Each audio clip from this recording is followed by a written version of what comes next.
Tired of rice disasters in the kitchen? One moment it's a mushy mess, the next it's undercooked and crunchy, and even when you do get it right, it just lacks that mouth-watering flavour punch. This can leave you feeling defeated, unenthusiastic, and unsure whether you should cook rice or opt for a safer option. The thing is, you know that rice can be amazing. You've tasted incredible rice before, and you've read the recipes and watched the videos that make it look easy. So in this video, I'm going to answer some of the biggest questions that people have about cooking rice, how any level of home cook can apply these skills straight away, and give you 3 recipes that makes it impossible to cook boring rice ever again. But first, let's answer some of the most frequently asked questions about cooking rice. Most rice brands give an amount of water to use on their packaging, but this leaves the question, does it make a difference if I use the ratio, or can I just add the rice to a big pan of water and cook it? So let's find out. Here I have 2 bowls of raw rice. They're going to be cooked in the same pan on the same hob with the same amount of salt. You get the idea. One of the rices went into double the amount of water as it said on the packet, and the other I just placed into a pan that was half filled with water. I set them both onto a high flame until they started to boil, then I turned them down to a simmer. Importantly, I cooked them both with a lid on, but more about this a little later. After around 15 minutes of simmering, the liquid has all been absorbed in the pan with the measured amount of water, so I turned off the heat and left it to sit for 5 minutes with the lid on. In the other pan, the rice was cooked after 12 minutes, so I strained off the excess water and left it to sit and steam off for 5 minutes. The 1:2 ratio pan has fluffy individual grains of rice that are perfectly cooked. The other pan with the random amount of water seems a little wetter in texture, and the flavour is also a bit diluted as well. There is a noticeable difference between these two, but it's not a huge difference. What I will point out is when you use a random volume of water, it's much easier to overcook the rice. You only have to get distracted or forget about the pan for 1 or 2 minutes and you have overcooked, stodgy, wet rice. Whereas when you cook with the correct ratio of rice to water, then the rice can only absorb the water that's in the pan. And if you forget about this pan for 1 or 2 minutes, then it's not so bad. You get a little crispy rice on the base, but crucially the rice doesn't overcook and go mushy. Also, I don't have to be tasting boiling hot rice constantly to see if it's cooked. I can just take the occasional glance into the pan, and when I can't see any more water, I turn off the heat. All around, it's a lot simpler. If we don't use a lid when cooking with water, then we'll lose some of it as steam. The amount lost will vary massively depending on the temperature and humidity in your kitchen, if you're boiling or simmering, and the type of pan you're using.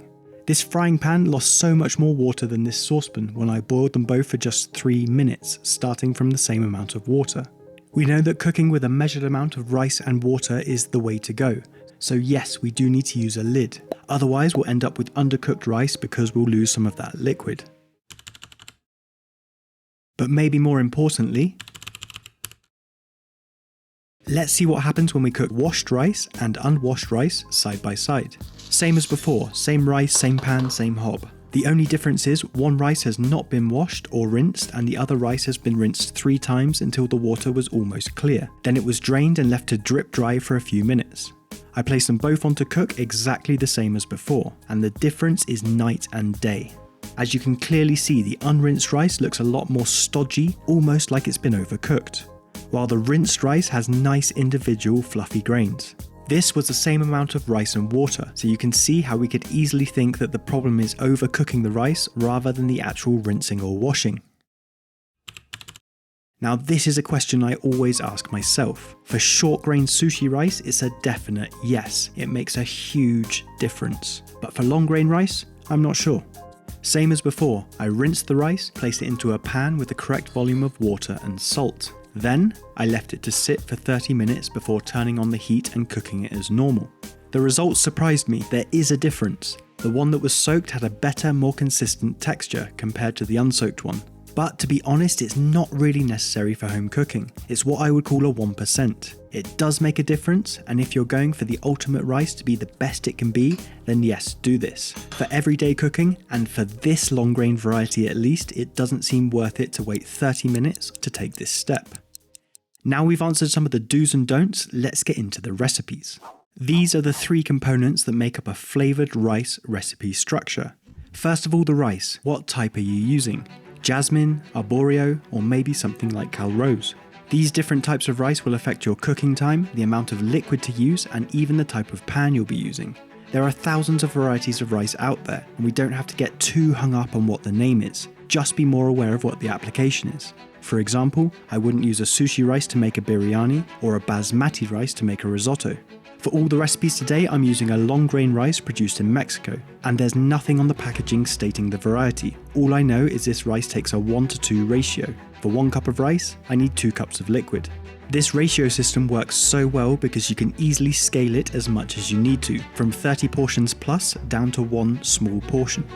Second, what liquid are you cooking the rice in? This is usually lightly salted water, but this could also be a stock, coconut milk, or a simple infusion with whole dried and fresh spices, without changing the ratios in the structure of the recipe. You can also use different milks and creams, sweetened or unsweetened, and things like tomato juice, passata, beetroot juice, or various combinations of whatever you want. When it comes to the aromatics, you can be really creative. There are an infinite amount of ways you can get flavour into your rice. You can toast ground spices and mix them in. You can make a paste from fresh herbs, spices and vegetables, or like we talked about a minute ago, you can add some spices to some water and make an infusion. Even proteins like meat, fish and beans I put into this aromatic category because they give a flavour. Like the legendary biryani or any of the Chinese fried rice dishes which sometimes have meat, fish, shellfish and eggs all in one recipe.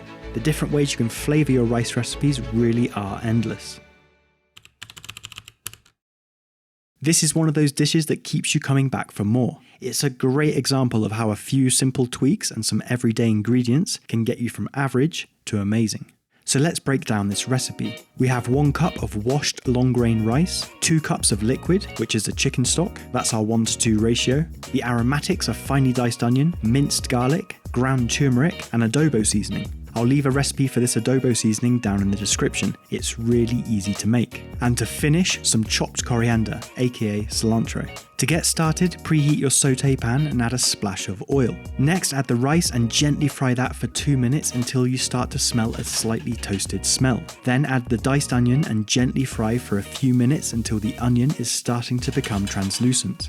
Add the minced garlic and fry for 1 more minute whilst occasionally stirring.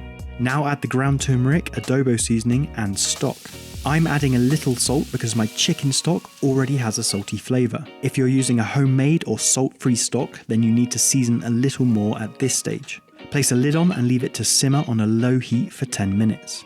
After 10 minutes, give the rice a check. By now, it should have absorbed most, if not all of the liquid. Give it a stir, lid back on, and leave it to steam on a low heat for 5 minutes. Once it's had those 5 minutes of cooking on low, then turn the heat off and let it continue to steam in the pan with the lid on for another 5 minutes. That's arroz amarillo, super tasty and fragrant from all the aromatics and spices, and not that hard to do. Stir in some chopped coriander just before serving to give it a touch of freshness and another dimension of flavour. Let's look at some of the key moments in this recipe.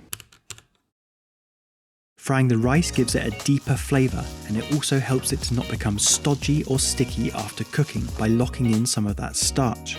The chicken stock played 2 roles for us in this recipe. Going back to the recipe structure, it's the liquid as well as being an aromatic because it's bringing a flavour to the rice. The final 5 minutes of steaming with the lid on but the heat off helps the rice become more evenly cooked. If you've ever had rice that 95% of it is cooked but some bits are crunchy, then this final 5 minutes of gentle steaming will help with this. This is a crucial step when cooking sushi rice, for example.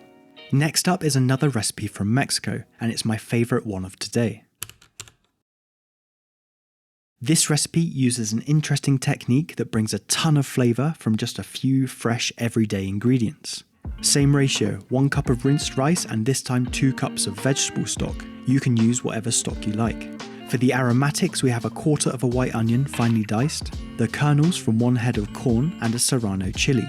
We're also going to make a paste from these fresh ingredients. We have 2 cloves of garlic, another 1/4 of a white onion, 2 poblano chilies and a handful of coriander. To get started, into a food processor, add the poblano peppers that are just de-seeded and cut a little smaller, the white onion, 2 cloves of garlic that are peeled, the coriander, and a splash of water around 20 ml or half a shot glass. Blend that until you have a reasonably smooth puree. It doesn't have to be baby food smooth. Next, preheat your pan with a splash of neutral tasting oil. Add the rinsed rice and fry for around a minute, occasionally stirring. Then add the diced white onion and the corn, and continue to fry for 2 to 3 more minutes until the rice and vegetables are starting to look golden brown in places. Next, add the paste we made earlier and continue to fry whilst regularly stirring. You want to cook a lot of the moisture out of the paste at this stage to intensify its flavour. Now add the vegetable stock and season with salt if needed. If you want a little spice, then add a fresh serrano chili at this stage. Just make a small incision in the skin. Lid on and simmer for 10 minutes. After 10 minutes, I like to give this recipe more of a mix to get the paste that's risen to the top mixed in with the rice a bit more. Lid back on and gently cook for another 5 minutes. Then heat off and rest for 5 more minutes, exactly the same as the previous recipe. So for me, the key moments of this recipe are: frying the paste does 2 things. It brings out the flavours of those spices, kind of wakes them up. Without doing this recipe will taste a bit flat, like it's missing something. Frying the paste also removes some of the water content. We don't really know how much water is in this paste. We could Google it and try and work it out and then do some equations and subtract the amount of water from the recipe, blah, blah, blah, blah, blah. But that's a bit extreme. This brings me on to why we fried the rice a bit longer in this recipe. By frying it harder, we've locked in more of the starch to the rice, which makes it more forgiving to cook. This means it can take a little extra water content from the paste and not come out the other side completely stodgy and overcooked. By piercing the chili with a knife, you help to release its flavour straight away, and this also stops it from exploding and getting seeds all over your rice. This recipe is a great option for kids, probably minus the chili though, and it's a great way of sneaking some veg into your children's diet in a tasty way. Last but by far not least is a rice dish from Cuba. This is a delicious dish of rice and beans, very similar to the famous Jamaican rice and peas. To get started, I'm going back in time to yesterday, where I soaked half a cup of dried black beans in 3 cups of water and left them overnight. You can of course use canned pre-cooked beans, and I'll leave the recipe adjustments for this down in the description. So for our recipe structure, it's the same 1:2 ratio of rice to liquid. For the aromatics, we have 1/4 of an onion finely diced, 1 minced garlic clove, 1/4 of a teaspoon of ground cumin, 1/4 teaspoon of dried oregano, and a bay leaf. I'm also putting the beans in this category, as they are giving a flavour to the dish in a few ways, but more about this in a minute. The beans have had their overnight soaking. I'm adding the bay leaf and placing them on to cook in the water that they've been soaking in. Once the pan is boiling, turn the heat down to a simmer and leave them to cook for 30 minutes. Half an hour later, the beans are soft but without being mushy. Strain them off, crucially saving the cooking liquid. This is what we're going to cook the rice in, so please don't pour it down the drain. Next, place a saucepan over a medium heat, add a splash of oil and a diced white onion with a little pinch of salt. Saute that for a few minutes until translucent, then add the minced garlic and cook for another minute while stirring. Now add the ground cumin and the dried oregano. Saute the spices for 30 seconds and add the washed and drained rice. Gently stir everything together so the rice is coated in all that flavour. Then add the black beans and 2 cups of that cooking liquid we saved from earlier. Season with a little salt, stir everything together and place a lid on and simmer for 10 minutes. After 10 minutes, check it. Most of the liquid should have gone. Check the base of the pan to make sure it's not catching. This can happen more easily using stainless steel pans rather than non-stick. Lid back on and cook for 5 more minutes. Then turn the heat off and leave it to sit for another 5, the usual routine. By now you see the patterns with the ratios of ingredients, but also with the cooking process as well. Whether you're using a saucepan or a saute pan, a paste or dry ingredients, the structure or framework of the recipes is the same. We're just adding different levels of flavour in different ways. To make this more of a last-minute, everyday recipe, like I mentioned before, you can use pre-cooked canned beans. Just drain them, keeping the liquid, and top it up to the amount you need with water. Then follow the recipe as normal. I mentioned India's famous biryani dish a few times earlier. It can be a tricky dish to pull off, and this puts most people off from even attempting to make it. So I put 2 weeks of research into developing a 4-step, simple to follow, authentic recipe. So go check this video out next, and you'll be cooking a biryani for your next meal with no stress.